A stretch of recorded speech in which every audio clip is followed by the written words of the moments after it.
Ako sa Marcel Doro, operator ng DTF dito sa DT Dumaguete. Machine dito ay ginagamit ng 6 na araw na may total na 240 meters. Ito po yung printer head area. Pinalitan po ng Whitehead last December 2024. Ang capping naman na may 70% good condition. Heat clean.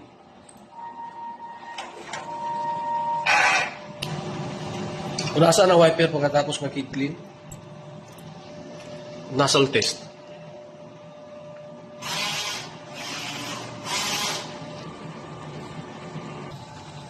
Ito naman yung ink tank system, yung ink level sakto lang. Ang waste tank area dinispose last week. Ito naman yung EVR. Ground wire. Ito naman yung mga unused ink. Unused powder. Ito naman yung film.